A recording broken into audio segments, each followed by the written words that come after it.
Governor Mitt Romney's contribution to our nation and an acknowledgement of his camaraderie in the right to preserve those values upon which this nation was founded.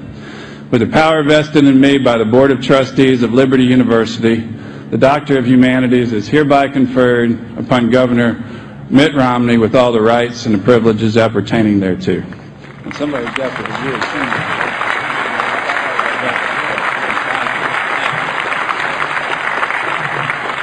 Now, to deliver our 39th annual commencement address, I'm thrilled to welcome the next President of the United States, Governor Mitt Romney.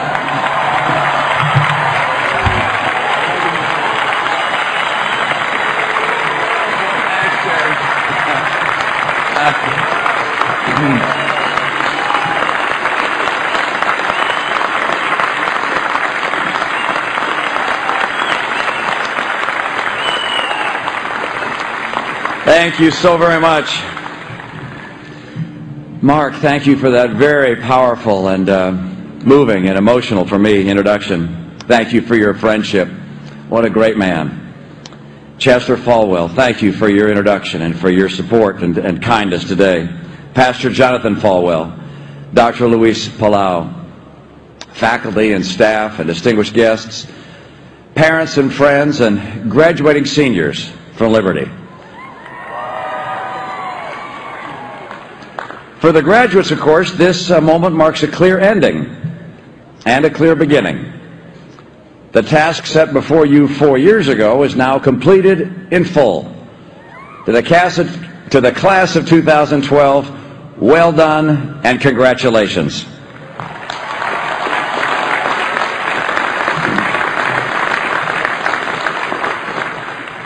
By the way, I'm told that some of you may have taken a little longer than 4 years to complete your studies. One graduate has said that he completed his degree in only 2 terms, Clinton's and Bush's. In some ways, it's fitting that I share this distinction with Truett Cathy. The Romney campaign comes to a sudden stop when we spot a Chick-fil-A. Your chicken sandwiches were our comfort food through the primary season, and heaven knows there were days that we needed a lot of comfort. So Truett, thank you and congratulations on your well-deserved honor today.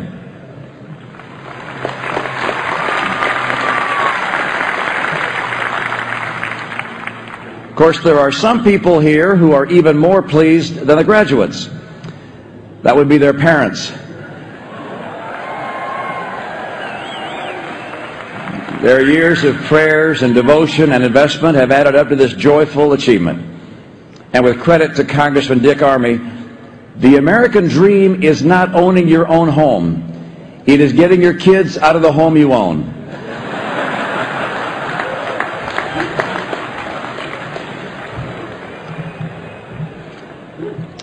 Lately, I've found myself thinking about life in 4-year stretches. And let's just say that not everybody has achieved as much in these last 4 years as you have. But that's a theme for another day. But 2 observations. First, even though job opportunities are scarce in this economy, it's not for nothing that you have spent this time preparing. Jerry Falwell Sr. long ago observed that you don't determine a man's greatness by his talent or wealth, as the world does, but rather by what it takes to discourage him. America needs your talent and skill. If we take the right course, I am convinced we're going to see a resurgence in the American economy that will surprise the world and that will open new doors of opportunity for those who are prepared as you are. Of course,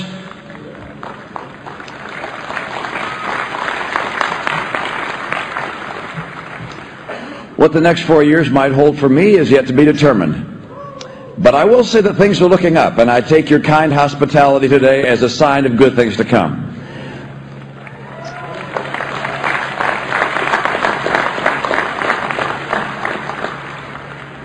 I want you to know that I consider it a great life honor to be able to be here to address you today.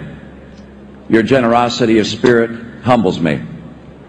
The welcoming spirit of liberty is a tribute to the gracious Christian example of your founder. In his 73 years of life, Dr. Falwell left a big mark. For nearly 5 decades, he shared that walk with his good wife, Maisel. It's wonderful to see her here today. The calling Jerry answered was not an easy one. Today we remember him as a courageous and big-hearted minister of the gospel who never feared an argument and never hated an adversary. Jerry deserves the tribute he would have treasured most as a cheerful, confident champion for Christ. I'll always remember his cheerful good humor and selflessness. Several years ago, as Mark was describing, in my home, Ann and I were posing for a picture together with him. We wanted him to be in the center of the photo, but he insisted instead that Ann be in the middle and he and I be on the sides. And then he explained by pointing to me and then to himself. He said, "You see, Christ died between 2 thieves."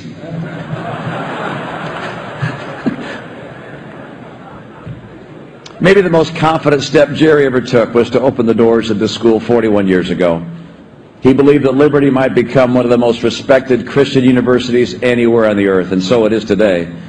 He believed, even when the first graduating class consisted of only 13 students, that year after year young Christians would be drawn to such a university in ever great numbers. Here you are.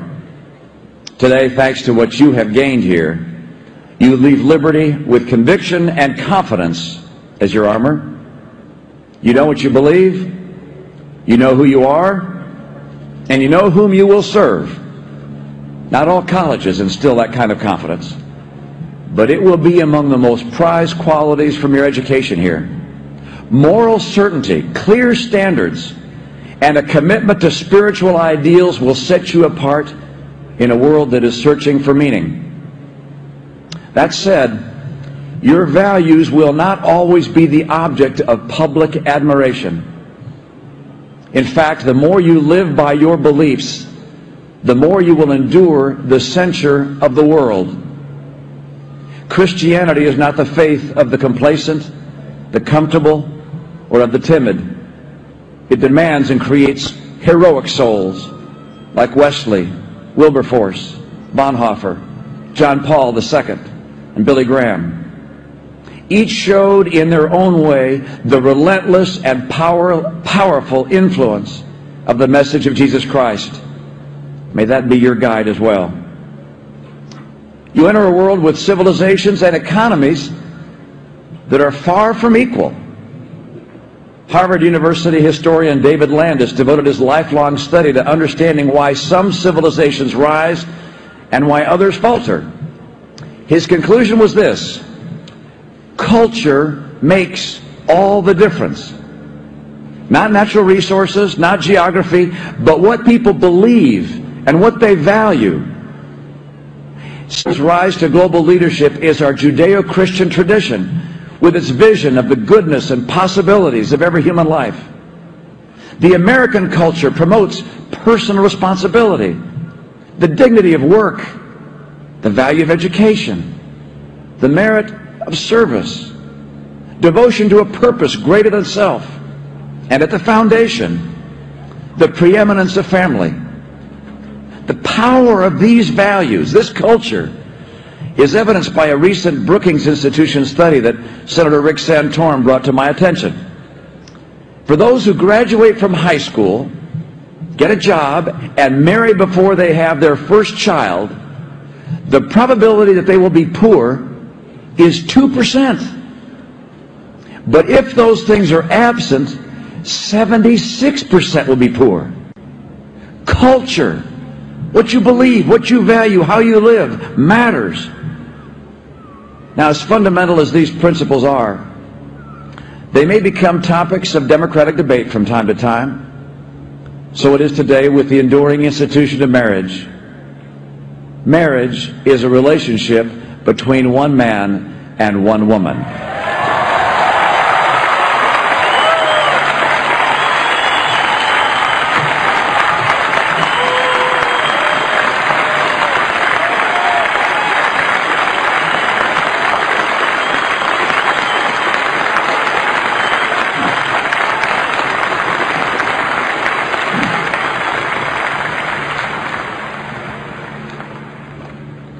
The protection of religious freedom has also become a matter of debate. It strikes me as odd that the free exercise of religious faith is sometimes treated as a problem, something America is stuck with instead of being blessed with.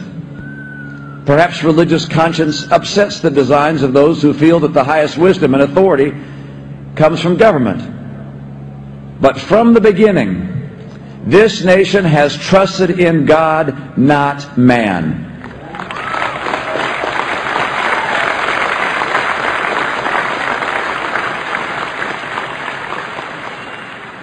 Religious liberty is the first freedom in our Constitution. And whether the cause is justice for the persecuted, compassion for the needy and the sick, or mercy for the child waiting to be born, there is no greater force for good in the nation than Christian conscience in action.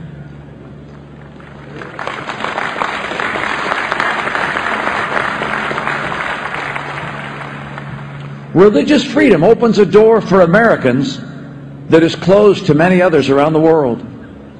But whether we walk through that door and what we do with our lives after we do is up to us. Someone once observed that the great drama of Christianity is not a crowd shot following the movements of collectives or even nations. The drama is always personal, individual, unfolding in one's own life. We're not alone in sensing this. Men and women of every faith and good people with none at all sincerely strive to do right and lead a purpose-driven life. And in the way of lessons learned by hitting the mark and by falling short, I can tell you this much for sure. All that you have heard here at Liberty University about trusting in God and in His purpose for each of us makes for more than a good sermon. It makes for a good life. So many things compete for our attention and devotion. That doesn't stop as you get older, by the way. We're all prone at various times to treat the trivial things as all important, the all important things as trivial, and little by little lose sight of the one thing that endures forever. No person I've met, not even the most righteous or pure of heart, has gone without those times when faith recedes in the busyness of life. It's normal, and sometimes even the smallest glimpses of the Lord's work in our lives can reawaken our hearts. They bring us back to ourselves, and better still, to something far greater than ourselves. What we have, what we wish we had. Ambitions fulfilled, ambitions disappointed. Investments won, investments lost. Elections won, elections lost. These things may occupy our attention, but they do not define us. Each of them is subject to the vagaries and the serendipities of life. Our relationship with our Maker, however, depends on none of that. It's entirely in our control, for He is always at the door and knocks for us. Our worldly success cannot be guaranteed, but our ability to achieve spiritual success is entirely up to us, thanks to the grace of God.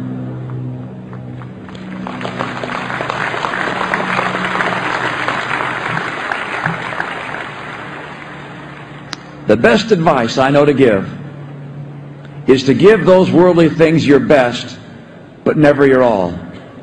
Reserve the ultimate hope for the only one who can grant it. Many a preacher has advised the same, but few as memorably as Dr. Martin Luther King Jr. As a young man, he said, with most of my life ahead of me, I decided early to give my life to something eternal and absolute. Not to these little gods that are here today and gone tomorrow, but to God who is the same yesterday, today, and forever.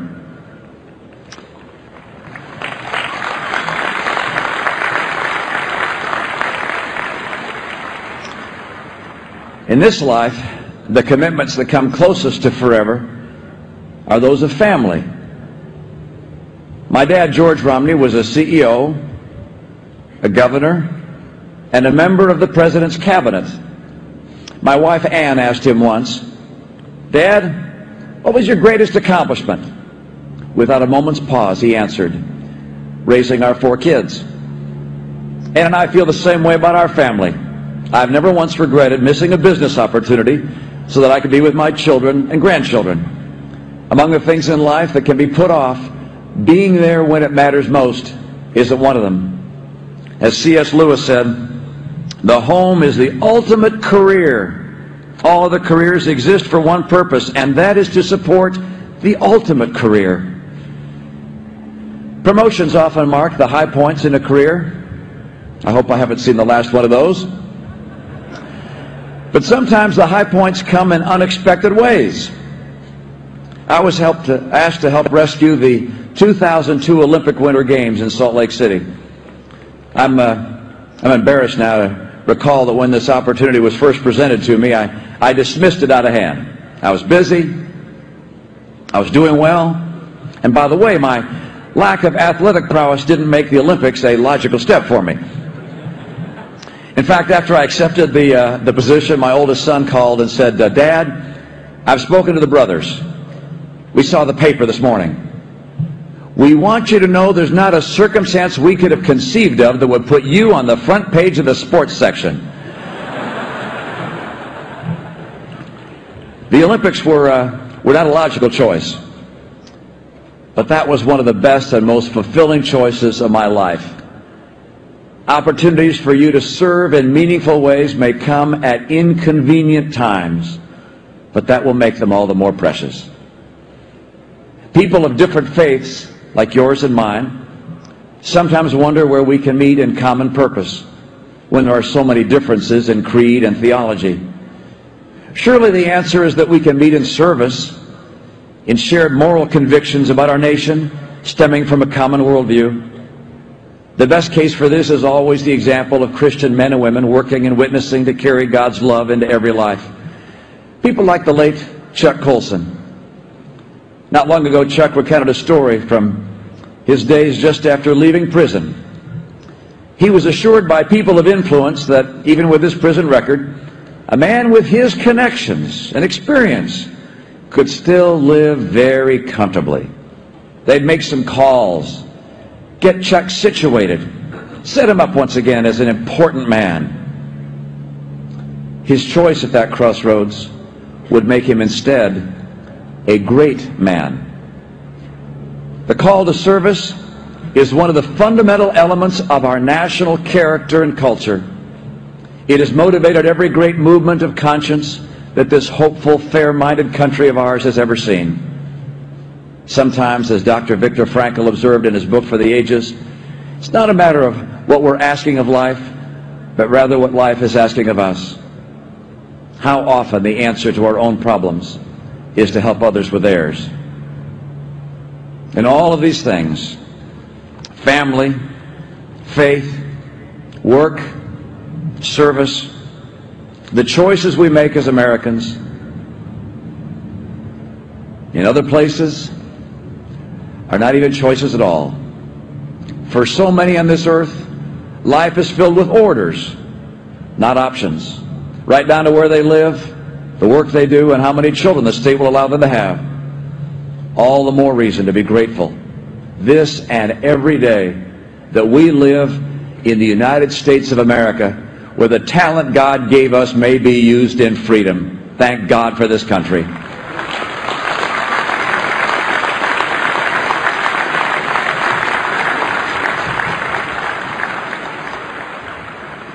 And so at this great Christian institution, you've all learned a thing or two about these gifts and the good purposes they can serve. They're yours to have and yours to share. Sometimes your liberty education will set you apart, and always it will help direct your path. And as you now leave and make for new places near and far, I hope for each one of you that your path will be long and life will be kind. The ideals that brought you here, the wisdom you gained here, and the friends you found here, may these blessings be with you always, wherever you go. Thank you to you all. God bless you, and God bless the United States of America.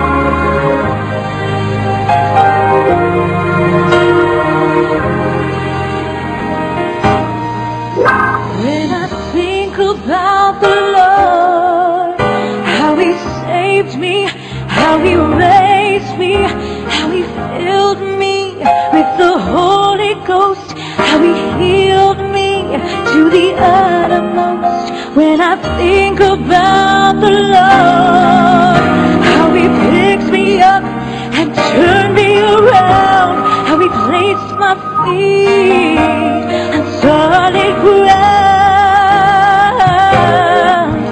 When I think about the Lord, how He saved me, how He raised me, how He filled me with the Holy Ghost, how He healed me to the uttermost. When I think about the Lord, how He picked me up and turned me around, how He placed my feet on solid ground, it makes me wanna shout, hallelujah, thank you Jesus, Lord, you're worthy of all the glory and all the honor and all the praise. It makes me wanna shout, hallelujah, thank you Jesus, Lord, you're worthy of all the glory and all the honor and all the praise. When I think about the Lord, how He saved me, how He raised me, how He filled me with the Holy Ghost, how He healed me to the uttermost. When I think about the Lord,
Thank you, Sounds of Liberty.